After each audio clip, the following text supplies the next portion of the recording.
Hi everyone, welcome back to Bhargavi Narayan blogs. ಎಲ್ಲರೂ ಹೇಗಿದ್ದೀರಾ? ಚೆನ್ನಾಗಿದ್ದೀರಾ ಅಂತ ಅಂದ್ಕೊಳ್ತಾ ಇದ್ದೀನಿ. ನಾನು ಕೂಡ ತುಂಬ ಚೆನ್ನಾಗಿದ್ದೀನಿ ಫ್ರೆಂಡ್ಸ್. ಇವತ್ತಿನ ವ್ಲಾಗ್ ಬಂದು ಡೇ ಇನ್ ಮೈ ಲೈಫೇ ಶೇರ್ ಮಾಡ್ಕೊಳ್ತಾ ಇದ್ದೀನಿ. ಆ್ಯಂಡ್ ಬೆಳಗ್ಗೆನೇ ವ್ಲಾಗ್ನ ಸ್ಟಾರ್ಟ್ ಮಾಡಬೇಕು ಅಂದ್ಕೊಂಡೆ, ಬಟ್ ಆಗಿಲ್ಲ. ಬೆಳಗ್ಗೆ ಸ್ವಲ್ಪ ಕೆಲಸ ಇತ್ತು, ನಿನ್ನೆ ಹೋಲಿ ಇತ್ತಲ್ವ, ಸೊ ಅದರಿಂದ ಮಕ್ಕಳೆಲ್ಲರೂ ಔಟ್ಸೈಡ್ ಸ್ವಲ್ಪ ಹೋಲಿ ಎಲ್ಲ ಹಾಕಿದ್ರು. ಇನ್ನು ಬೆಳಗ್ಗೆನೇ ಸ್ವಲ್ಪ ಮನೆ ಮುಂದೆ ಎಲ್ಲ ಕ್ಲೀನ್ ಮಾಡಿಕೊಂಡು, ಇನ್ನು ರೂಮಲ್ಲಿ ಸ್ವಲ್ಪ ಕ್ಲೀನ್ ಮಾಡಬೇಕಾಗಿತ್ತು, ಅದೆಲ್ಲ ಮಾಡಿಕೊಂಡು ಮಾಡೋ ಅಷ್ಟರಲ್ಲಿ ಇಷ್ಟೊತ್ತಾಗಿದೆ. ಆ್ಯಂಡ್ ಇವಾಗ ಟೈಮ್ ಬಂದು 2 ಗಂಟೆ ಆಗಿದೆ. ಇವಾಗಿಂದ ವ್ಲಾಗ್ನ ಸ್ಟಾರ್ಟ್ ಮಾಡಿದ್ದೀನಿ. ಬೆಳಗ್ಗೆ ಪೂಜೆ ಮಾಡೋಕ್ಕೆ ಹೋಗಿಲ್ಲ, ಇವಾಗ ಸಾಯಂಕಾಲ ಮಾಡೋಣ ಅಂತೇಳಿ ಸುಮ್ಮನಾದೆ. ಆ್ಯಂಡ್ ಇವತ್ತು ಬಂದುಬಿಟ್ಟು ನಮ್ಮ ಮನೆಯವರು ಎಳ್ಳು ಬೆಲ್ಲ ತಿನ್ನಬೇಕು ಅಂತ ಇದ್ರು. ಸೊ ಅದರಿಂದ ಎಳ್ಳು ಬೆಲ್ಲಗೆ ರೆಡಿ ಮಾಡಿಕೊಡ್ತಾ ಇದ್ದೀನಿ. ನೋಡಿ, ಇಲ್ಲಿ ನೋಡ್ತಿರ್ಬೋದು, ಕೊಬ್ಬರಿ ಹಾಗೆ ಬೆಲ್ಲನ ಕಟ್ ಮಾಡಿ ಇಟ್ಟಿದ್ದೀವಿ. ಇವಾಗ ಕಡಲೆ ಬೀಜ ಎಲ್ಲ ಹುರ್ಕೊಳ್ಬೇಕು. ಆ್ಯಂಡ್ ನೋಡೋಣ ಇವತ್ತು ವ್ಲಾಗ್ ಏನೇನಾಗುತ್ತೋ ಅಂತೇಳ್ಬಿಟ್ಟು. ಸಾಯಂಕಾಲದಾಗೆ ದೇವ್ರಿಗೆ ನೈವೇದ್ಯನ ಮಾಡಬೇಕು. ಸೊ ಎಲ್ಲ ನಿಮ್ಮ ಹತ್ರ ಶೇರ್ ಮಾಡ್ಕೊಳ್ತೀನಿ.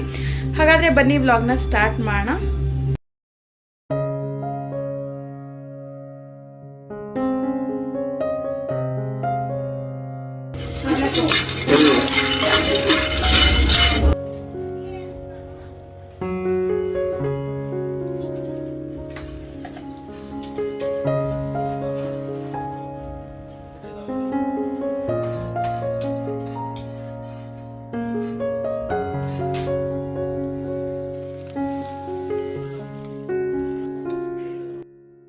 ಇನ್ನು ಯಾವಾಗಲೂ ಸಂಕ್ರಾಂತಿ ಹಬ್ಬದ ಟೈಮಲ್ಲಿ ಮಾಡ್ತಾ ಇದ್ದೀವಲ್ಲ, ಒಂದು 15 ಡೇಸ್ಗಾಗುವಷ್ಟು ಎಳ್ಳು ಬೆಲ್ಲನ ಮಾಡಿಟ್ಕೊಬಿಡ್ತೀವಿ ತಿನ್ನೋದಕ್ಕೆ.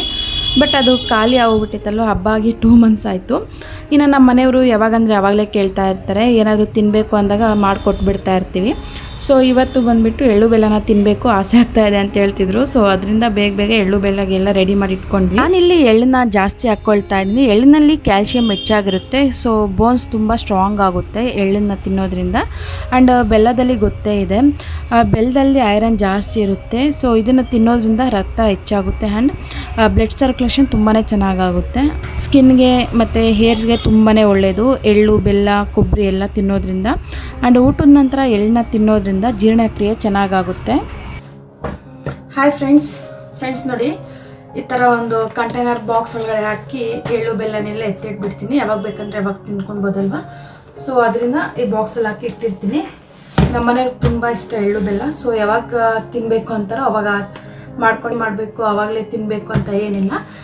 ಇವಾಗೇ ತಿನ್ನಬೇಕು ಅಂದರೆ ಸಡನ್ನಾಗಿ ಬೇಗ ಮಾಡ್ಕೊಂಡು ಅವಾಗಲೇ ತಿಂತಾ ಇರ್ತೀವಿ. ಅವಾಗಿನ ಟೈಮಲ್ಲಿ ನಮ್ಮ ಅಮ್ಮ ಅವ್ರ ಕಾಲದಲ್ಲಿ ಒಬ್ಬಟ್ಟು ತಿನ್ನಬೇಕು ಅಂದರೆ ಯುಗಾದಿ ಹಬ್ಬಕ್ಕೆ ಒಂದೇ ಸಲ ಅಂತ ಒಬ್ಬಟ್ಟು ಮಾಡ್ತಾ ಇದ್ದಿದ್ದು.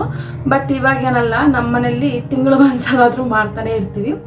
ಸೊ ಅದರಿಂದ ಇವಾಗ ಎಳ್ಳು ಬೆಲ್ಲ ಅಂದರೆ ನಮ್ಮ ಮನೆಯವರು ಸಂಕ್ರಾಂತಿಯಾಗಿ 2 ಮಂತ್ಸ್ ಆಗ್ತಾ ಬರ್ತಾ ಇದೆ. ನೋಡಿ, ಇವಾಗ ತಿನ್ನಬೇಕು ಅಂತ ಅಂದ್ಕೊಂಡ್ರು. ನೋಡಿ, ಬೇಗ ಮಾಡಿಕೊಟ್ಬಿಟ್ಟಿದ್ದೀವಿ. ನೋಡಿ, ಅವರೇ ಸ್ವಲ್ಪ ಹೆಲ್ಪ್ ಮಾಡಿದ್ದಾರೆ, ನಾನೇನು ಜಾಸ್ತಿ ಮಾಡೋಕ್ಕೋಗಿಲ್ಲ. ನೋಡಿ, ಕಡಲೆ ಬೀಜ ಎಲ್ಲ ಸ್ವಲ್ಪ ಅವರೇ ಹುರಿದಿದ್ದಾರೆ. ನೋಡಿ, ನಾನು ಸ್ವಲ್ಪ ಕೊಬ್ಬರಿನ ಕಟ್ ಮಾಡಿಕೊಟ್ಟೆ ಅಷ್ಟೇ. ಸ್ವಲ್ಪ ಇದೆಲ್ಲ ಅವರೇ ಮಾಡ್ಕೊಂಡಿದ್ದು. ಆ್ಯಂಡ್ ಇವಾಗ ಬಾಕ್ಸ್ ಒಳಗಡೆ ಹಾಕಿ ಎತ್ತಿಟ್ಬಿಡ್ತೀನಿ ಫ್ರೆಂಡ್ಸ್. ಆ್ಯಂಡ್ ಇವಾಗ ಮಧ್ಯಾಹ್ನ ಆಗಿದೆ, ಅಡುಗೆ ಮಾಡಬೇಕು. ಇವಾಗ ಬಂದುಬಿಟ್ಟು ನಾವು ಬೆಳಗ್ಗೆ ಬಂದುಬಿಟ್ಟು ಇಡ್ಲಿ ಮತ್ತು ಚಟ್ನಿ ಮಾಡಿದ್ವಿ, ಅದನ್ನೇ ತಿಂದ್ವಿ ಮಧ್ಯಾಹ್ನನೂ. ಆ್ಯಂಡ್ ಇವಾಗ ಮಾಡ್ತಿರೋದು ನೈಟ್ಗಾಗುತ್ತಲ್ವ, ಸೊ ಅದರಿಂದ ಮಧ್ಯಾಹ್ನನೇ ಮಾಡಿಟ್ಬಿಡ್ತೀನಿ. ಮಕ್ಕಳಿಬ್ರು ಮಲಗಿದ್ದಾರೆ ನಮ್ಮ ಅಮ್ಮ ಜೊತೆ. ಸೊ ಮಧ್ಯಾಹ್ನ ಆಗಿದೆ ಫ್ರೆಂಡ್ಸ್. ಅದರಿಂದ ಡೈರೆಕ್ಟಾಗೆ ವಾಯ್ಸ್ ಕೊಟ್ಟು ಅಡುಗೆ ಮಾಡೋಣ ಅಂತ ಹೇಳ್ಬಿಟ್ಟು ಕೆಲವೊಂದು ಎಲ್ಲ ಕಟ್ ಮಾಡಿ ಇಟ್ಕೊಂಡಿದ್ದೀನಿ. ಈರುಳ್ಳಿ, ಟೊಮೊಟೊ ಅದೆಲ್ಲನೂ ಕಟ್ ಮಾಡಿ ಇಟ್ಕೊಂಡಿದ್ದೀನಿ. ಆ್ಯಂಡ್ ಇವಾಗ ಬಂದುಬಿಟ್ಟು ಪನ್ನೀರ್ ಕರ್ರಿನ ಮಾಡ್ತಾಯಿದ್ದೀನಿ. ಪನ್ನೀರ್ ಮಸಾಲ ಅಂತಾರೆ. ಸೊ ಡಾಬಾ ಸ್ಟೈಲಲ್ಲೆಲ್ಲನೂ ಕ್ರೀಮ್ ಎಲ್ಲ ಮಿಕ್ಸ್ ಮಾಡಿ ಹಾಕ್ತಾ ಇರ್ತಾರಲ್ವ. ಸೊ ನಾನು ಆ ಥರ ಏನು ಮಾಡಲ್ಲ, ನಾರ್ಮಲಾಗಿ ನಾನು ಮನೇಲಿ ಯಾವ ಥರ ಮಾಡ್ತೀನೋ ಪನ್ನೀರ್ ಮಸಾಲ, ಸೊ ಅದನ್ನು ತೋರಿಸ್ತಾ ಇದ್ದೀನಿ. ಇದಕ್ಕೆ ಬಟಾಣಿ ಎಲ್ಲ ಹಾಕ್ತಾ ಇಲ್ಲ. ಸೊ ಮಸಾಲನೆಲ್ಲ ತೋರಿಸ್ತೀನಿ. ಒಂದ್ಸಲ ಟ್ರೈ ಮಾಡಿ ಹೇಗೆ ಬರುತ್ತೆ ಅಂತೇಳಿ ನನಗೆ ಕಮೆಂಟ್ ಸೆಕ್ಷನಲ್ಲಿ ಕಮೆಂಟ್ ಮಾಡಿ. ಹಾಗಾದರೆ ಬನ್ನಿ, ಇವಾಗೆಲ್ಲ ಹಾಕಿಟ್ಕೊಂಡಿದ್ದೀನಿ, ತೋರಿಸ್ತೀನಿ ನಿಮಗೂ. ಫ್ರೆಂಡ್ಸ್, ನೀವು ನೋಡ್ತಿರ್ಬೋದು, ನಾನಿಲ್ಲಿ ಸಾಂಬಾರಿಗೆ ಇಷ್ಟನ್ನೆಲ್ಲ ತೊಗೊಂಡಿದ್ದೀನಿ ರುಬ್ಕೊಳ್ಳೋದಕ್ಕೆ. ಮೊದಲನೇದಾಗಿ ಇಲ್ಲಿ ಒಣ ಕೊಬ್ಬರಿನ ತೋರಿಸ್ತಾ ಇದ್ದೀನಿ. ನೋಡಿ, ಈ ಥರ ಪೀಸಾಗಿ ಕಟ್ ಮಾಡಿ ಇಟ್ಕೊಂಡಿದ್ದೀನಿ. ಒಣ ಕೊಬ್ಬರಿ ಹಾಕೋದ್ರಿಂದ ಕರ್ರಿ ತುಂಬ ಚೆನ್ನಾಗಿ ಟೇಸ್ಟ್ ಬರುತ್ತೆ. ಸೊ ಅದರಿಂದ ಒಣ ಕೊಬ್ಬರಿನ ತೊಗೊಂಡಿದ್ದೀನಿ. ನಿಮ್ಮ ಹತ್ರ ಒಣ ಕೊಬ್ಬರಿಲಿ ಹಸಿ ಕೊಬ್ಬರಿನೂ ಹಾಕ್ಕೊತೀನಿ ಅಂದರೆ ಅದನ್ನು ಯೂಸ್ ಮಾಡ್ಬೋದು, ಅದು ಚೆನ್ನಾಗಿರುತ್ತೆ. ಬಟ್ ಒಣ ಕೊಬ್ಬರಿ ಹಾಕೋದ್ರಿಂದ ತುಂಬ ಟೇಸ್ಟ್ ಬರುತ್ತೆ. ಸೊ ಅದರಿಂದ ಒಣ ಕೊಬ್ಬರಿನ ಸ್ವಲ್ಪ ತೊಗೊಂಡಿದ್ದೀನಿ. ಆ್ಯಂಡ್ ಇಲ್ಲಿ ಟೊಮೊಟೊ ತೊಗೊಂಡಿದ್ದೀನಿ, 1.5 ಟೊಮೊಟೊ ತೊಗೊಂಡಿದ್ದೀನಿ ಸ್ಮಾಲ್ ಸೈಜು. ಆ್ಯಂಡ್ ಇದು ಬಂದುಬಿಟ್ಟು ಚಿಕ್ಕ ಚಿಕ್ಕ ಮೀಡಿಯಮ್ ಸೈಜ್ ಈರುಳ್ಳಿ ತೊಗೊಂಡಿದ್ದೀನಿ, 2 ತೊಗೊಂಡಿದ್ದೀನಿ. ಆ್ಯಂಡ್ ಇದು ಬಂದು ಗೋಡಂಬಿ, ಕೊತ್ತಂಬರಿ ಸೊಪ್ಪು, ಶುಂಠಿ ಬೆಳ್ಳುಳ್ಳಿ. ಹಾಗೆ ಇಲ್ಲಿ ಅರ್ಧ ಟೇಬಲ್ ಸ್ಪೂನ್ ಆಗುವಷ್ಟು ಸೋಂಪನ್ನ ತೊಗೊಂಡಿದ್ದೀನಿ, ಅರ್ಧ ಇಂಚು ಚಕ್ಕೆ, 1 ಏಲಕ್ಕಿ, ಒಂದು 4 ಇದು ಲವಂಗನ ತೊಗೊಂಡಿದ್ದೀನಿ. ಇಷ್ಟನ್ನು ತೊಗೊಂಡಿದ್ದೀನಿ ಮಸಾಲ ರುಬ್ಕೊಳ್ಳೋದಕ್ಕೆ. ಆ್ಯಂಡ್ ನೋಡಿ, ಇದು ಬಂದುಬಿಟ್ಟು ಬ್ಯಾಡಗಿ ಮೆಣಸಿನ್ಕಾಯಿನ ನೆನೆಸಿಟ್ಟಿದ್ದೀನಿ ನೀರಲ್ಲಿ. ಆ್ಯಂಡ್ ಇದು ಬಂದು ಧನಿಯಾ ಪುಡಿ 1.5 ಟೇಬಲ್ ಸ್ಪೂನ್ ಹಾಕ್ಕೊಂಡಿದ್ದೀನಿ. ಆ್ಯಂಡ್ 1 ಟೇಬಲ್ ಸ್ಪೂನ್ ಆಗುವಷ್ಟು ಖಾರದ ಪುಡಿ ಆ್ಯಂಡ್ ಅರ್ಧ ಟೇಬಲ್ ಸ್ಪೂನ್ ಆಗುವಷ್ಟು ಗರಂ ಮಸಾಲಾನ ಯೂಸ್ ಮಾಡ್ತಾ ಇದ್ದೀನಿ. ನಾನು ಜಾಸ್ತಿ ಗರಂ ಮಸಾಲ ಯೂಸ್ ಮಾಡೋದಿಲ್ಲ, ನನಗೆ ಅದೇನು ಮಸಾಲ ಆ ಗರಂ ಮಸಾಲ ಸ್ಮೆಲ್ ಅಂದರೆ ನನಗೆ ಜಾಸ್ತಿ ಆಗೋದಿಲ್ಲ. ಸೊ ಈ ಪನ್ನೀರ್ ಕರ್ರಿ ಬೇರೆ ಏನಾದರೂ ಕರ್ರಿ ಮಾಡಿದ್ರೆ ನಾನು ಯೂಸ್ ಮಾಡ್ತೀನಿ ಅಷ್ಟೇ, ಜಾಸ್ತಿ ಗರಂ ಮಸಾಲಾನೇ ಯೂಸ್ ಮಾಡೋದಿಲ್ಲ. ನಾನು ಜಾಸ್ತಿ ಯೂಸ್ ಮಾಡೋದು ಧನಿಯಾ ಪುಡಿ, ಸೊ ಅದರಿಂದ ಧನಿಯಾ ಪುಡಿನ ಜಾಸ್ತಿ ಹಾಕ್ಕೊಳ್ತಾ ಇದ್ದೀನಿ. ಆ್ಯಂಡ್ ಈ ಕರ್ರಿಗೆ ಧನಿಯಾ ಪುಡಿ ಹಾಕಿದ್ರೆ ತುಂಬ ಟೇಸ್ಟ್ ಇರುತ್ತೆ. ಸೊ ಅದರಿಂದ ನಾನು 1.5 ಟೇಬಲ್ ಸ್ಪೂನ್ ಆಗುವಷ್ಟು ಧನಿಯಾ ಪುಡಿನ ತೊಗೊಂಡಿದ್ದೀನಿ. ಇವಾಗ ಇದನ್ನೆಲ್ಲನೂ ಗ್ರೈಂಡ್ ಮಾಡ್ಕೊಳ್ಬೇಕು.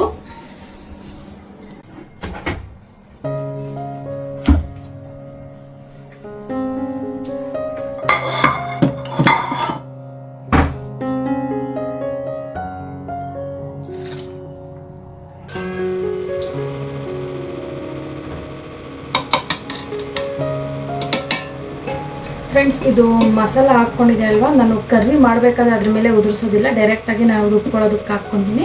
ಯಾಕಂದರೆ ಈ ಥರ ಎಲ್ಲ ಮಿಕ್ಸ್ ಆಗೋದ್ರಿಂದ ತುಂಬ ಟೇಸ್ಟ್ ಇರುತ್ತೆ. ಸೊ ಅದರಿಂದ ಎಲ್ಲ ಇದೇ ಥರ ನೀವು ಹಾಕ್ಕೊಳ್ಳಿ, ಚೆನ್ನಾಗಿರುತ್ತೆ. ಆ್ಯಂಡ್ ಮೇಲ್ಗಡೆ ಯಾವುದು ಉದುರಿಸೋದಕ್ಕೆ ಹೋಗಬೇಡಿ. ಆ್ಯಂಡ್ ಸ್ವಲ್ಪ ನೀರನ್ನ ಆ್ಯಡ್ ಮಾಡ್ಕೊಳ್ತಾ ಇದ್ದೀನಿ.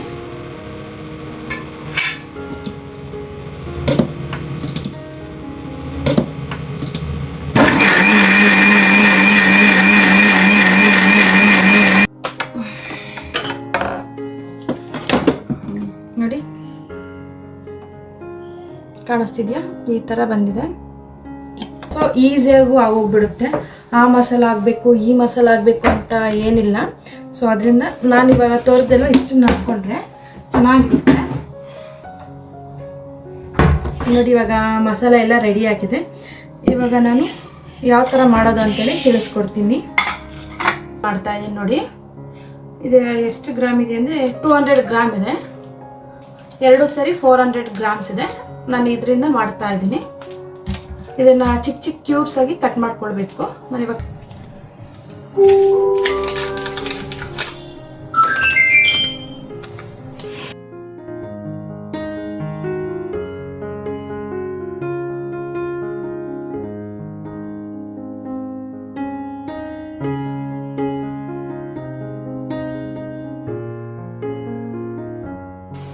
ಇವಾಗ ಒಂದು ಕಡಾಯಿನ ಇಟ್ಟಿದ್ದೀನಿ ಪನ್ನೀರ್ ರೆಸಿಪಿನ ಮಾಡೋದಕ್ಕೆ. ಮೊದಲನೇದಾಗಿ ಇಲ್ಲಿ ನಾನು ಸ್ವಲ್ಪ ಬೆಣ್ಣೆನ ಹಾಕ್ಕೊಳ್ತಾ ಇದ್ದೀನಿ. ಅದು ಸ್ವಲ್ಪ ಮೆಲ್ಟ್ ಆಗೋಗ್ಬಿಡ್ಬೇಕು. ನೋಡಿ, ಈ ಥರ ಮೆಲ್ಟ್ ಆಗ್ತಾ ಇರಬೇಕು. ಮೆಲ್ಟ್ ಆದಮೇಲೆ ನಾನಿಲ್ಲಿ ಇವಾಗ ನಾನು ತೊಗೊಂಡಿದ್ದೀನಲ್ವ ಪನ್ನೀರು ಎಲ್ಲ ಆ್ಯಡ್ ಮಾಡ್ಕೊಳ್ತಾ ಇದ್ದೀನಿ.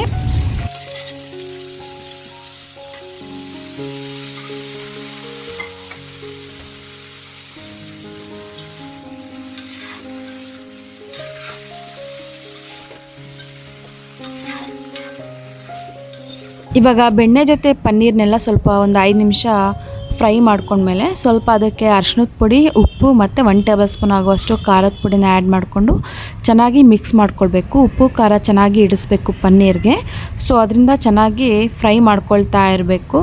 ಇದು ಯಾವ ಥರ ಆಗಬೇಕು ಅಂದರೆ ಸ್ವಲ್ಪ ತವೆ ಮೇಲೆ ಇಟ್ಕೊಂಡು ನಾವು ಫ್ರೈ ಮಾಡ್ಕೊಳ್ತೀವಲ್ಲ ಆ ಥರ ಇರಬೇಕು. ನೋಡಿ, ಅದು ಪನ್ನೀರೆಲ್ಲ ಒಡೆದೋಗ್ಬಾರ್ದು, ನಿಧಾನಕ್ಕೆ ತಿರುಗಿಸ್ತಾ ಇರಬೇಕು. ಸ್ವಲ್ಪನೇ ಒಂದು 10ರಿಂದ 15 ನಿಮಿಷ ಮೀಡಿಯಮ್ ಫ್ಲೇಮ್ನಲ್ಲಿ ಇಟ್ಕೊಂಡು ಚೆನ್ನಾಗಿ ಉರಿಬೇಕು. ಮತ್ತು ಸ್ವಲ್ಪ ಹೈ ಫ್ಲೇಮಲ್ಲಿ ಇಟ್ಕೊಂಡು ಚೆನ್ನಾಗಿ ರೋಸ್ಟ್ ಮಾಡಿಕೊಂಡ್ರೆ ಈ ಥರ ಬರುತ್ತೆ. ನೋಡಿ, ಇವಾಗ ಕಾಣಿಸ್ತಾ ಇದೆಯಾ? ಈ ಥರ ರೋಸ್ಟ್ ಆಗೋಗ್ಬಿಡುತ್ತೆ. ಆ್ಯಂಡ್ ಇವಾಗ ಪನ್ನೀರ್ನೆಲ್ಲ ಒಂದು ಪ್ಲೇಟ್ಗೆ ತಗೊಳ್ತಾ ಇದ್ದೀನಿ. ನೋಡಿ, ಈ ಥರ ರೋಸ್ಟ್ ಆಗಿರಬೇಕು. ಸ್ವಲ್ಪ ಜನ ಮ್ಯಾರಿನೇಟ್ ಮಾಡಿಕೊಂಡು ಮಾಡ್ಕೊಳ್ತಾರೆ, ಬಟ್ ಅದು ತುಂಬ ಟೈಮ್ ಹಿಡಿಸುತ್ತೆ. ಈ ಥರ ಬೆಣ್ಣೆ ಜೊತೆನೇ ನಾವು ಉಪ್ಪು ಖಾರ ಎಲ್ಲ ಹಾಕ್ಕೊಳ್ಳೋದ್ರಿಂದ ಬೇಗನೆ ಟೈಮ್ ಸೇವ್ ಆಗೋಗ್ಬಿಡುತ್ತೆ. ಈ ಥರ ಒಂದ್ಸಲ ಮಾಡ್ಕೊಳ್ಳಿ. ಇವಾಗ ಪನ್ನೀರ್ನೆಲ್ಲ ರೋಸ್ಟ್ ಮಾಡ್ಕೊಂಡಿದ್ವಲ್ಲ, ಅದೇ ಕಡಾಯಿಗೆ ಸ್ವಲ್ಪ ಎಣ್ಣೆನ ಹಾಕ್ಕೊಂಡು ಜೀರಿಗೆ, ಕರಿಬೇವು, ಸ್ವಲ್ಪ 1 ಟೇಬಲ್ ಸ್ಪೂನ್ ಆಗುವಷ್ಟು ಶುಂಠಿ ಬೆಳ್ಳುಳ್ಳಿ ಪೇಸ್ಟ್ನ ಹಾಕ್ಕೊಂಡಿದ್ದೀನಿ. ಚೆನ್ನಾಗಿ ಎಣ್ಣೆಯಲ್ಲಿ ಫ್ರೈ ಆಗಬೇಕು. ಸ್ವಲ್ಪ ಶುಂಠಿ ಬೆಳ್ಳುಳ್ಳಿ ಹಸಿ ಸ್ಮೆಲ್ ಹೋಗಬೇಕು, ಆ ಥರ ಫ್ರೈ ಮಾಡ್ಕೊಂಡ್ಮೇಲೆ ಅದಕ್ಕೆ ಸ್ವಲ್ಪ ಈರುಳ್ಳಿ ಮತ್ತು ಟೊಮೊಟೊನ ಹಾಕ್ಕೊಂಡು ಚೆನ್ನಾಗಿ ಈರುಳ್ಳಿ ಸ್ವಲ್ಪ ಬ್ರೌನ್ ಕಲರ್ ಬರೋ ಹಾಗೆ ಸ್ವಲ್ಪ ಫ್ರೈ ಮಾಡ್ಕೊಳ್ತಾ ಇರಬೇಕು. ಇನ್ನು ಆವಾಗಲೇ ರುಬ್ಕೊಂಡಿದ್ವಲ್ಲ ಮಸಾಲೆನೆಲ್ಲ ಇವಾಗ ಹಾಕ್ಕೊಳ್ತಾ ಇದ್ದೀನಿ. ಮಸಾಲೆ ಎಲ್ಲ ಸ್ವಲ್ಪ ಹಸಿ ಸ್ಮೆಲ್ ಹೋಗೋವರೆಗೂ ಚೆನ್ನಾಗಿ ಫ್ರೈ ಮಾಡ್ಕೊಳ್ಬೇಕು. ಹಸಿ ಸ್ಮೆಲ್ ಹೋದ್ಮೇಲೆ ಎಷ್ಟು ಬೇಕೋ ಅಷ್ಟು ನೀರನ್ನ ಆ್ಯಡ್ ಮಾಡ್ಕೊಳ್ಬೇಕು. ಇನ್ನು ನೀರನ್ನ ಹಾಕ್ಕೊಂಡು ಚೆನ್ನಾಗಿ ಮಿಕ್ಸ್ ಮಾಡ್ಕೊಳ್ಬೇಕು, ಇಲ್ಲಾಂದರೆ ತಳ ಅಂಟು ಬಿಡುತ್ತೆ ಮಸಾಲ ಹಾಕಿದ್ಮೇಲೆ. ಇನ್ನು ಚೆನ್ನಾಗಿ ಮಿಕ್ಸ್ ಮಾಡ್ಕೊಂಡ್ಮೇಲೆ ಒಂದು 10 ರಿಂದ 15 ನಿಮಿಷ ಲಿಡ್ನ ಕ್ಲೋಸ್ ಮಾಡಿ ತೆಗಿತಾ ಇದ್ದೀನಿ. ನೋಡಿ ಈ ಥರ ಚೆನ್ನಾಗಿ ಆಗಿಬಿಡುತ್ತೆ. ಮಸಾಲ ಸ್ಮೆಲ್ ಎಲ್ಲ ಹೋಗಿರುತ್ತೆ. ನಾರ್ಮಲ್ ಸ್ವಲ್ಪ ಎಣ್ಣೆ ಥರ ಬಿಟ್ಕೊಳ್ತಾ ಇರುತ್ತೆ. ಇವಾಗ ನಾವು ಆಗಲೇ ರೋಸ್ಟ್ ಮಾಡ್ಕೊಂಡಿದ್ವಲ್ಲ ಪನ್ನೀರ್ನೆಲ್ಲ ಇವಾಗ ಆ್ಯಡ್ ಮಾಡ್ಕೊಳ್ತಾ ಇದ್ದೀನಿ. ಇನ್ನು ಪನ್ನೀರ್ನೆಲ್ಲ ಹಾಕ್ಕೊಂಡ್ಮೇಲೆ ಒಂದು 2 ರಿಂದ 3 ನಿಮಿಷ ಚೆನ್ನಾಗಿ ಮಿಕ್ಸ್ ಮಾಡ್ಕೊಳ್ಬೇಕು. ನಂತರ ಒಂದು 5 ರಿಂದ 6 ನಿಮಿಷ ಲಿಡ್ನ ಕ್ಲೋಸ್ ಮಾಡಿ ತೆಗಿಬೇಕು. ಯಾಕಂದರೆ ಪನ್ನೀರ್ಗೆಲ್ಲ ಮಸಾಲೆ ಎಲ್ಲ ಇಡಿಸುತ್ತೆ. ಸೊ ಅದರಿಂದ ಲಿಡ್ನ ಕ್ಲೋಸ್ ಮಾಡಿ ತೆಗೆದ್ರೆ ಈ ಥರ ಇರುತ್ತೆ. ಇವಾಗ ಪನ್ನೀರ್ ಗ್ರೇವಿ ಮಸಾಲ ಚೆನ್ನಾಗಿ ರೆಡಿಯಾಗಿದೆ. ಆ್ಯಂಡ್ ಇವಾಗ ಬಂದುಬಿಟ್ಟು ನಾನು ಗಾರ್ನಿಷ್ಗೆ ಅಂತೇಳ್ಬಿಟ್ಟು ಸ್ವಲ್ಪ ಕೊತ್ತಂಬರಿ ಸೊಪ್ಪನ್ನ ಆ್ಯಡ್ ಮಾಡ್ಕೊಳ್ತಾ ಇದ್ದೀನಿ.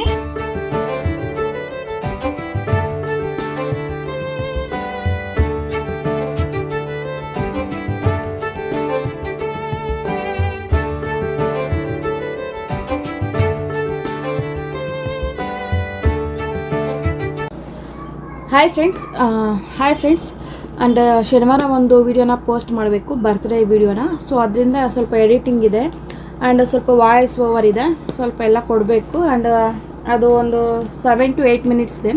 ಅದಕ್ಕೇನು ಜಾಸ್ತಿ ವಾಯ್ಸ್ ಓವರ್ ಏನು ಕೊಡೋದಿಲ್ಲ, ಸ್ವಲ್ಪ ಕೊಡ್ತೀನಿ ಅಷ್ಟೇ.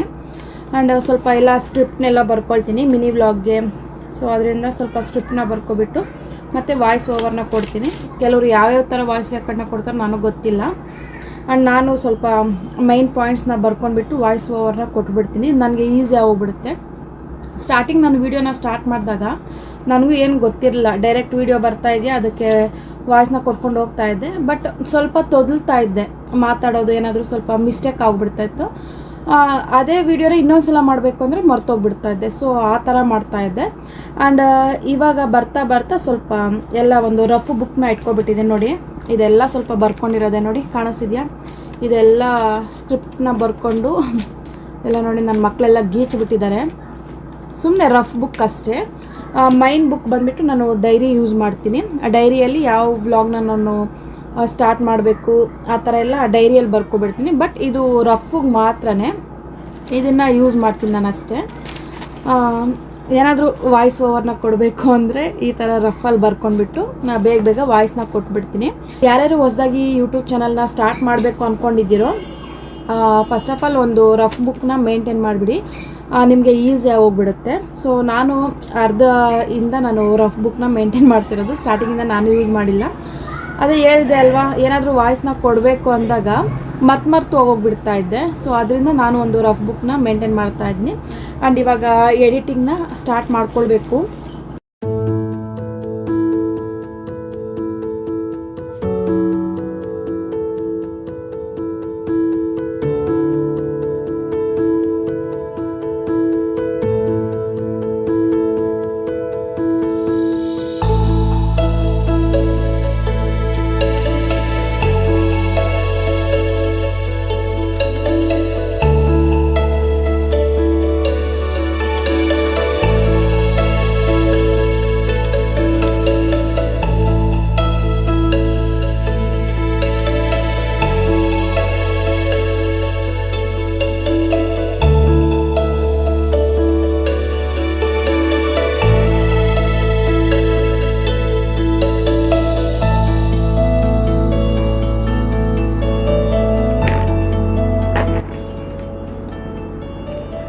ಫ್ರೆಂಡ್ಸ್, ನಾನು ಎಡಿಟಿಂಗ್ ಎಲ್ಲ ಆಯಿತು ಆ್ಯಂಡ್ ವಾಯ್ಸ್ ಓವರ್ನೆಲ್ಲನೂ ಕೊಟ್ಬಿಟ್ಟೆ.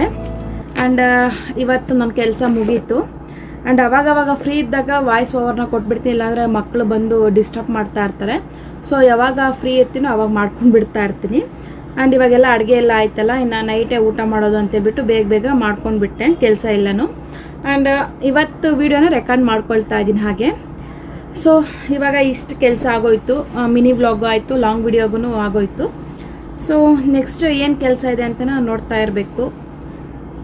ಕೆಲಸ ಎಲ್ಲ ಮುಗೀತು ಆ್ಯಂಡ್ ಇವಾಗ ಈವ್ನಿಂಗ್ ಆಗಿದೆ. ಆ್ಯಂಡ್ ಇವಾಗ ಪೂಜೆನ ಮಾಡಬೇಕು. ಆ್ಯಂಡ್ ಸ್ವಲ್ಪ ಹೊರಗಡೆ ಕೆಲಸ ಇದೆ. ಕೆಲಸ ಅಂದರೆ ಏನಿಲ್ಲ, ಹೊಸದಾಗಿ ಹೋಟೆಲ್ ಓಪನ್ ಆಗಿದೆ ಸಹಕಾರ ನಗರಲ್ಲಿ. ಸೊ ಅಲ್ಲಿಗೆ ಹೋಗೋಣ ಅಂಥೇಳಿ ಪ್ಲ್ಯಾನ್ ಹಾಕ್ಕೊಂಡಿದ್ವಿ ನಾನು ನಮ್ಮ ಮನೆಯವರು. ಸೊ ಅಲ್ಲಿಗೆ ಹೋಗ್ತೀವಿ. ಆ್ಯಂಡ್ ಫಸ್ಟ್ ಪೂಜೆ ಮಾಡಿಬಿಟ್ಟು ನೆಕ್ಸ್ಟ್ ನೋಡ್ಕೋಣ ಅಂದ್ಕೊಂಡು ಹೋಗ್ತಾ ಇದ್ದೀವಿ.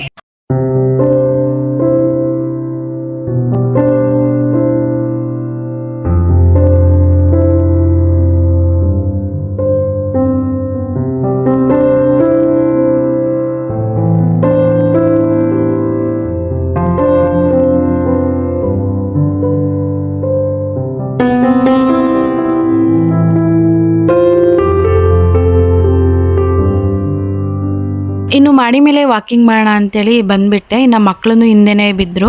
ಸೊ ಅದರಿಂದ ಅವ್ರನ್ನೂ ಕರ್ಕೊಂಡು ಬಂದು ಸ್ವಲ್ಪ ಹೊತ್ತು ಅವರು ಆಟ ಆಡ್ತಾ ಇದ್ದಾರೆ. ಇನ್ನು ನಾನು ವಾಕ್ ಮಾಡ್ಕೊಳ್ತಾ ಇದ್ದೀನಿ. ಪೂಜೆ ಮಾಡ್ಕೊಂಡು ಬಂದೆ. ರೆಡಿ ಆಗೋಣ ಅನ್ನೋಷ್ಟರಲ್ಲಿ ಕರೆಂಟ್ ಹೊಲ್ಟೋಗ್ಬಿಟ್ಟಿದೆ. ಇನ್ನು ಆಮೇಲೆ ರೆಡಿ ಆಗೋಣ ಅಂದ್ಕೊಂಡು ಇವಾಗ ವಾಕಿಂಗ್ ಬಂದಿದ್ದೀನಿ. ಈಗ ನಿಕ್ಕಿ ಪಡ್ತಾವು.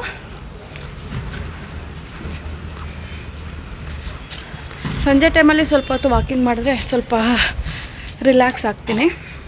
ಆ್ಯಂಡ್ ಇವಾಗ ಓಡಿ ಬಂದೆ ಎಲ್ಲ ಮಾಡಿ ಮೇಲೆ ಇವ್ರು ಬರ್ತಾರೆ ಅಂಥೇಳಿ ಯಪ್ಪ ಸ್ವಲ್ಪ ಬೇಗ ಓಡಿ ಬಂದೆ. ಸ್ವಲ್ಪ ಬ್ರೀತಿಂಗ್ ತೊಗೊಳೋದು ಕಷ್ಟ ಆಗ್ತಾಯಿದೆ.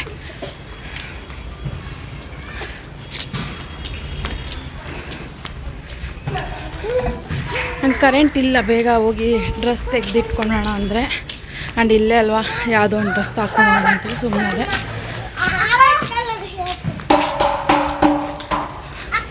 ಇಬ್ಬರು ಮಕ್ಕಳು ಬಂದರೆ ಏನು ಗೊತ್ತಾ ನೋಡಿ, ಸುಮ್ಮನೆ ಗಲಾಟೆ ಮಾಡ್ಕೊಳ್ತಾ ಇರ್ತಾರೆ ನೋಡಿ. ಸೊ ಅದರಿಂದ ನಾನು ಜಾಸ್ತಿ ನಾನು ಮಾಡಿ ಮೇಲೆ ಕರ್ಕೊಂಡು ಬರಲ್ಲ ಮಕ್ಕಳನ್ನ. ಕೆಳಗಡೆನೇ ಬಿಟ್ಟು ನಾನು ಒಬ್ಬಳೇ ಬಂದು ವಾಕ್ ಮಾಡ್ಕೊತೀನಿ. ಇನ್ನು ನಾನು ಬಂದು 1/2 hour to 40 minutes ವಾಕ್ನ ಮಾಡ್ಕೊಳ್ತೀನಿ ಮಾಡಿ ಮೇಲೆ. ಇಲ್ಲಾಂದರೆ ಬೆಳಗ್ಗೆ ಎದ್ದಿದ ತಕ್ಷಣ ಸ್ವಲ್ಪ ಹೊತ್ತು ಮಾಡ್ಕೊಳ್ತೀನಿ. ಬೆಳಗ್ಗೆ ಆಗಲಿಲ್ಲ ಅಂದರೆ ಮಾತ್ರ ನಾನು ಮಾಡಿ ಮೇಲೆ ಬಂದು ವಾಕ್ನ ಮಾಡ್ಕೊಳ್ತಾ ಇರ್ತೀನಿ ಅಷ್ಟೇ. ಆ್ಯಂಡ್ ಸ್ವಲ್ಪ ಹೊತ್ತು ವಾಕ್ನ ಮಾಡಿಕೊಂಡು ಇನ್ನೇನು ಬರ್ತಾ ಇದ್ದೀನಿ. ಆ್ಯಂಡ್ ನೋಡ್ತಿರ್ಬೋದು, ನಾನು ಇವತ್ತು ವ್ಲಾಗ್ನಲ್ಲಿ ನಾನು 3/4% ನಾನು ವಾಯ್ಸ್ ಓವರ್ನೇ ಕೊಡ್ತಾ ಇದ್ದೀನಿ. ಎಲ್ಲೂ ನಾನು ಜಾಸ್ತಿ ವಾಯ್ಸ್ ಓವರ್ನ ಕೊಡ್ತಾ ಇಲ್ಲ. ಯಾಕಂದರೆ ಸ್ವಲ್ಪ ನನಗೂ ಸ್ವಲ್ಪ ರೂಢಿ ಆಗಬೇಕು ಡೈರೆಕ್ಟ್ ವಾಯ್ಸ್ ಕೊಡೋದ್ರಿಂದ. ಸೊ ಅದರಿಂದ ಹಾಗೆ ವಾಯ್ಸ್ನ ಕೊಟ್ಟು ನಾನು ಸ್ಟಾರ್ಟ್ ಮಾಡಬೇಕು. ಡೈರೆಕ್ಟಾಗಿ ನಾನು ವಾಯ್ಸಲ್ಲೇ ವೀಡಿಯೋನ ಎಡಿಟ್ ಮಾಡ್ಕೊಳ್ಳೋದು. ಸೊ ಅದರಿಂದ ನಾನು ಜಾಸ್ತಿ ವಾಯ್ಸ್ ಓವರ್ನ ಕೊಡ್ತಾ ಇಲ್ಲ. ಸ್ವಲ್ಪ ಅಷ್ಟೇ ವಾಯ್ಸ್ ಓವರ್ನ ಕೊಡ್ತಾ ಇರೋದು. ಇನ್ನು ಫುಲ್ಲು ನಾನು ಮ್ಯೂಸಿಕ್ ಆ್ಯಡ್ ಮಾಡಿಕೊಂಡು ಇಲ್ಲಾಂದರೆ ಡೈರೆಕ್ಟಾಗಿ ವಾಯ್ಸ್ನೇ ಕೊಡ್ತಾ ಇದ್ದೀನಿ. ಈ ಥರ ಮಾಡೋದ್ರಿಂದ ಸ್ವಲ್ಪ ವ್ಲಾಗ್ಗೆ ಇಂಪ್ರೂವ್ ಆಗುತ್ತೆ ಅಂತ ಅನ್ನಿಸ್ತಾ ಇದೆ ನನಗೆ. ಆ್ಯಂಡ್ ಇವಾಗ ಬಂದು ರೆಡಿ ಆಗಿದ್ದೀನಿ ನೋಡಿ. ನನ್ನ ಡ್ರೆಸ್ ಈ ಥರ ಇದೆ. ನನಗೆ ಈ ಪಿಂಕ್ ಕಲರ್ ತುಂಬ ಇಷ್ಟ. ಸೊ ತುಂಬ ವರ್ಷನ ಆಗಿತ್ತು ಈ ಟಾಪ್ನ ತೊಗೊಂಡು. ಇದು ಸೆಕೆಂಡ್ ಟೈಮ್ ನಾನು ವೇರ್ ಮಾಡಿರೋದು. ನನಗೆ ಈ ಥರ ಡೀಸೆಂಟ್ ಕಲರ್, ಈ ಥರ ಡೀಸೆಂಟಾಗಿ ಹಾಕ್ಕೊಳ್ಳೋಕ್ಕೆ ಅಂದರೆ ತುಂಬಾ ಇಷ್ಟ. ಆ್ಯಂಡ್ ಜಾಸ್ತಿ ಜೀನ್ಸ್ ಮೇಲೆ ನಾನು ಟೀ ಶರ್ಟ್ಸ್, ಆಫ್ ಶಾರ್ಟ್ಸು ನಾನು ಹಾಕ್ಕೊಳ್ಳೋದಿಲ್ಲ. ನನಗೆ ಸ್ವಲ್ಪ ಲಾಂಗ್ ಇದ್ರೇ ಸ್ವಲ್ಪ ಕಂಫರ್ಟಬಲ್ ಆಗಿ ಫೀಲ್ ಆಗ್ತೀನಿ. ಸೊ ಇವಾಗ ಈ ಡ್ರೆಸ್ನ ವೇರ್ ಮಾಡಿದ್ದೀನಿ. ಆ್ಯಂಡ್ ಇವಾಗ ಔಟ್ಸೈಡ್ ಹೋಗ್ಬೇಕು ನಾವು.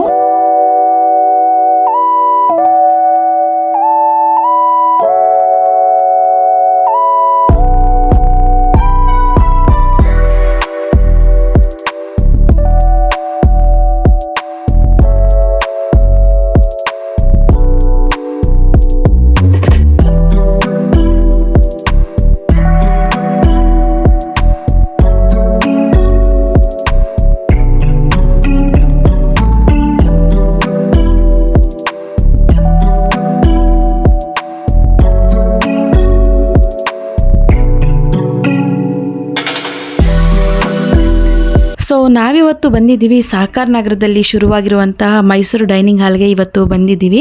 ಫೇಸ್ಬುಕ್ಕಲ್ಲಾಗಿರ್ಬೋದು, ಇನ್ಸ್ಟಾಗ್ರಾಮಲ್ಲಾಗಿರ್ಬೋದು, ಯೂಟ್ಯೂಬಲ್ಲಾಗಿರ್ಬೋದು ತುಂಬಾ ವೈರಲ್ ಆಗ್ತಾ ಇತ್ತು ಈ ಹೋಟೆಲ್ಲು. ಸೊ ಅದರಿಂದ ಹೇಗಿರುತ್ತೋ ಅಂತೇಳ್ಬಿಟ್ಟು, ಹೇಗಿದ್ರು ನಮ್ಮ ಮನೆಗೆ ಹತ್ರ ಅಲ್ವಾ, ಸೊ ನೋಡ್ಕೊಂಡು ಬರೋಣ ಅಂತೇಳಿ ಇವತ್ತು ಬಂದಿದ್ದೀವಿ. ಈ ಹಾಲ್ನಲ್ಲಿ ಸಿಂಪಲ್ ಆಗಿರುವಂಥ ಇಂಟೀರಿಯರ್, ಹಳೆ ಕಾಲದಲ್ಲಿರುವಂಥ ಕೆಲವೊಂದು ಥಿಂಗ್ಸ್ ಎಲ್ಲನೂ ಈ ಹೋಟೆಲ್ಗೆ ಬಂದರೆ ನೋಡ್ಬೋದು. ನೀವು ಯಾರಾದರೂ ಹತ್ರದಲ್ಲಿರೋರು ಏನಾದರೂ ಬರಬೇಕು ಅಂದರೆ ಸ್ವಲ್ಪ 7:30 ಒಳಗಡೆನೆ ಬನ್ನಿ. 7:30 ಮೇಲೆ ಬಂದರೆ ತುಂಬ ಜನ ಇರ್ತಾರೆ, ಕಾಲಿಡೋದಕ್ಕೆ ಜಾಗ ಇರೋದಿಲ್ಲ, ಔಟ್ಸೈಡ್ ಎಲ್ಲ ನಿಂತಿರ್ತಾರೆ. ಸೊ ಅಷ್ಟೊಂದು ರಶ್ ಇರುತ್ತೆ ಈ ಹೋಟೆಲು. ಸೊ 7:30 ಒಳಗಡೆ ನೀವು ಈ ಹೋಟೆಲ್ಗೆ ಬರೋದಕ್ಕೆ ಟ್ರೈ ಮಾಡಿ. ಆ್ಯಂಡ್ ನಾವಿವಾಗ ಇದನ್ನೆಲ್ಲ ಆರ್ಡ್ರ್ ಮಾಡಿದ್ವಿ. ನಾವಿವತ್ತು ಚಿಕನ್ ಫ್ರೈ ಮತ್ತು ಕೈಮಾ ಸಾಂಬಾರು ಅಂತಾರೆ, ಅದನ್ನೆಲ್ಲ ಆರ್ಡ್ರ್ ಮಾಡಿದ್ವಿ. ಆ್ಯಂಡ್ ಈ ಡೈನಿಂಗ್ ಹಾಲಲ್ಲಿ ಬಂದು ಲಂಚ್ ಹಾಗೂ ಡಿನ್ನರ್ಗೆ ವಿಭಿನ್ನ ವೆರೈಟೀಸ್ ಆಫ್ ಇನ್ಕ್ಲೂಡ್ ಆಗಿರುವ veg thali, non veg thali ಹಾಗೂ ಎಗ್ ಥಾಲಿನ ನಾವು ಟ್ರೈ ಮಾಡ್ಬೋದು. ಇಲ್ಲಿ ತುಂಬ ಟೇಸ್ಟ್ ಆಗಿರುತ್ತೆ. And chicken thali, mutton thali ಎಲ್ಲ ಆರ್ಡ್ರ್ ಮಾಡಿದ್ವಿ. ಸೊ ಅದು ಬರೋ ಅಷ್ಟರಲ್ಲಿ ಸ್ವಲ್ಪ ಸ್ವೀಟ್ನ ತಂದುಕೊಡ್ತಾರೆ. ಸ್ಟಾರ್ಟಿಂಗಲ್ಲೇ ನೋಡಿ ಒಂದು 3 ವೆರೈಟೀಸ್ ಆಫ್ ಸ್ವೀಟ್ನ ತಂದುಕೊಡ್ತಾರೆ. ಸ್ವೀಟ್ ಅಂತೂ ಸಿಕ್ಕಾಪಟ್ಟೆ ತುಂಬ ಚೆನ್ನಾಗಿತ್ತು. ನಾನು ಬಂದು ಮಟನ್ ಥಾಲಿನ ತೊಗೊಂಡೆ. ನೋಡಿ ಎಷ್ಟು ವೆರೈಟೀಸ್ ಆಫ್ ಫುಡ್ಸ್ ಇದೆ, ತುಂಬ ಚೆನ್ನಾಗಿತ್ತು ಫ್ರೆಂಡ್ಸ್. ನೋಡಿ ಮಕ್ಕಳೆಲ್ಲರೂ ಇಷ್ಟಪಟ್ಟು ತಿಂತಾ ಇದ್ದಾರೆ. ಆ್ಯಂಡ್ ಇಲ್ಲಿ ಇಡ್ಲಿ, ದೋಸೆ ಮತ್ತು ಪೂರಿ ಜೊತೆಗೆ varieties of veg and non veg ಗ್ರೇವಿಗಳು ಇಲ್ಲಿ ಎಂಜಾಯ್ ಮಾಡ್ಬೋದು. ಸಿಸ್ಟಮ್ಯಾಟಿಕ್ ಸಿಟ್ಟಿಂಗ್ ಜೊತೆ ಒಂದೊಳ್ಳೆ ಡೈನಿಂಗ್ ಎಕ್ಸ್ಪೀರಿಯೆನ್ಸ್ನ ನೀವು ಟ್ರೈ ಮಾಡಬೇಕು ಅಂದರೆ ಈ ಮೈಸೂರು ಡೈನಿಂಗ್ ಹಾಲ್ಗೆ ನೀವು ಒಂದ್ಸಲ ವಿಸಿಟ್ ಮಾಡಿ.